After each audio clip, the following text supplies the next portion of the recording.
The Godcast with Josh Fritz, where the Scripture is honored, the lost are warned, the saints are fortified, false teachers are exposed, and the Lord Jesus Christ is glorified. Here's your host, Josh Fritz.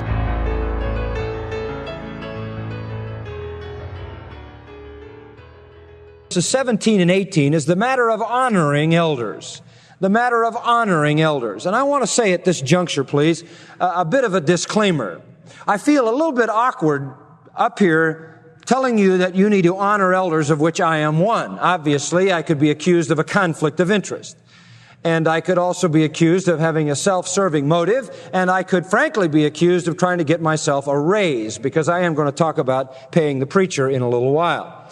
So I want to put in an immediate disclaimer on any of those things. I'm trying to teach you the Word of God. I am not seeking more of anything. I don't want to be elevated in my position. I don't want anybody to buy me a robe or a backward collar or a special hat. I don't want anybody to give me a raise. If they do, I'll turn it down. I'm not seeking any of that except to teach the Word of God for all of our instruction and edification, that we might better be able to honor those godly pastor elders that the Lord has put in our life. That is my whole purpose, and my heart rests at ease before the Lord, because He and I have gone over the matter of my motive several times this morning, and if you'll accept that I have worked it out with Him, then you can handle me. All right? First of all, then, honoring elders. Now, I want you to know what he says in verse 17 is very simple.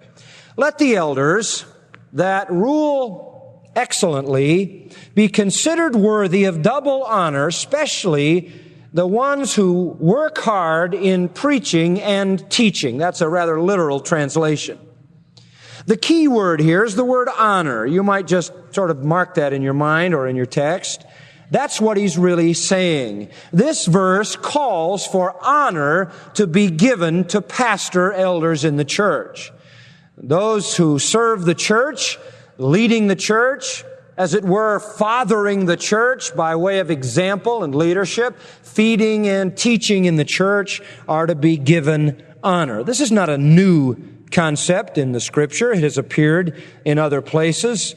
A couple of books earlier in the New Testament canon, we read in 1 Thessalonians 5:12, "We beseech you, brethren, to know them who labor among you and are over you in the Lord and admonish you." That would be your pastors, your elders.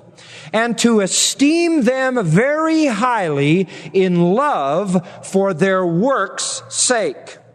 Those who are over you in the Lord, who minister among you, you should know them, you should love them, you should esteem them for the work which they render.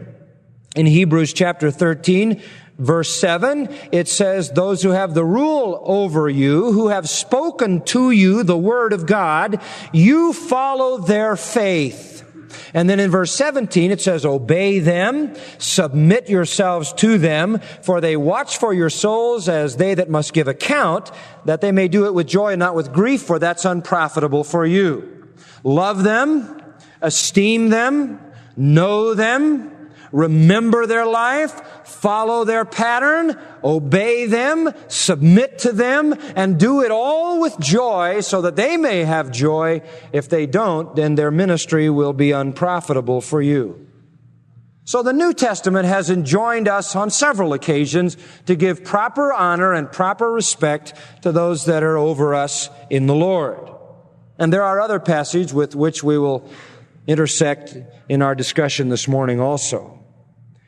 Now, I want to just remind you that the term elder is a general term referring to those in leadership in the church.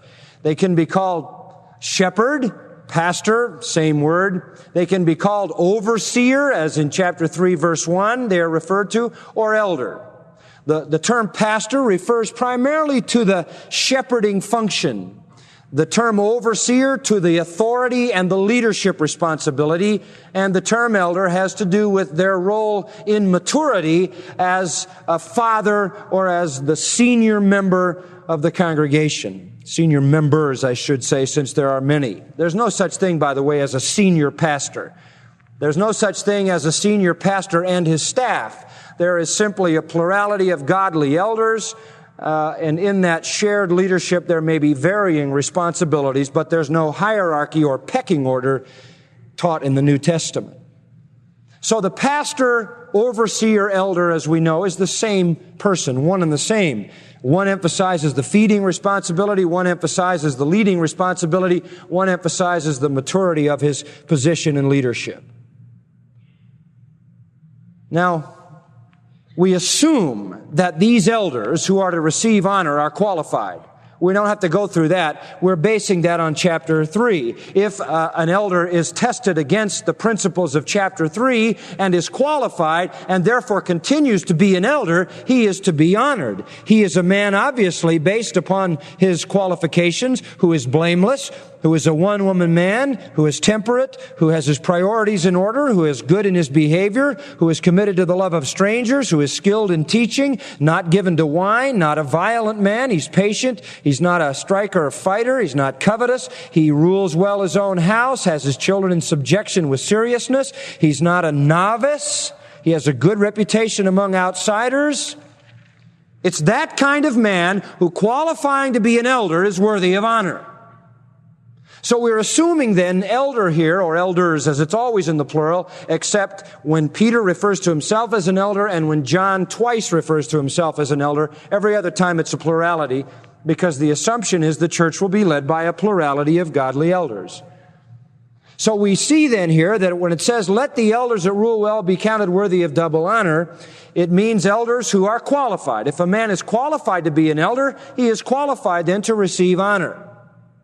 We could say then generally that underlying this verse is the idea that elders are worthy of honor, okay? Elders are worthy of honor. Now what do we mean by honor? Well, the word is time.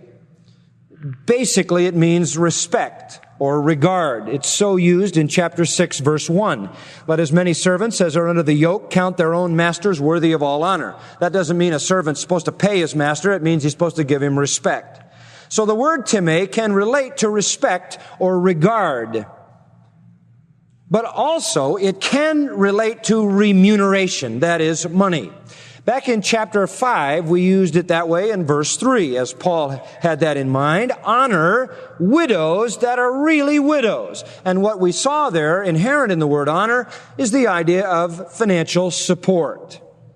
It includes, along with respect and high regard, the idea of remuneration, salary, whatever. In fact, in our English language, we have a word that tells us that. It's the word honorarium. Honorarium is a form of the word honor, which relates to giving someone money. When I go out and speak, sometimes people will give me an honorarium. When I fill out my income tax every year, I put down a category called honoraria, which has to do with people who showed me a certain amount of regard in a financial way. And so the word meaning that originally has come down in the English form to mean that even today in some regard. So when we read about honoring these elders, we are talking not only about respect, but also talking about remuneration. In fact, the word time is translated in several places in the New Testament by the word price. So it is not a word disassociated from money. You will find it so translated, for example, in Matthew 27, 6 and 9, Acts 4:34, 1 Corinthians 6:20. So what Paul is saying is give honor, but let that honor have within it remuneration if need be. By the way, honor in the Old Testament, I just thought of that, also contains that same idea. For example, in Proverbs 3:9, it says, honor the Lord with your substance. What does that mean? That means honor the Lord with your respect and your regard as demonstrated by giving Him your money. And then it further says, with the first fruits of all your increase. So their honor carries the idea of giving money to God in an offering. Also in verse 31 of Proverbs 14, it says the one who honors the poor by having mercy on him. It refers to one honoring the poor through mercy. That has the idea of giving them something to supply their needs. So Paul here is saying then that you are to make sure that one who is over you in the Lord, who feeds you and leads you, is honored. An elder is to receive honor, that is respect and remuneration as fitting and necessary. That forms a true estimate of his worth in a tangible way.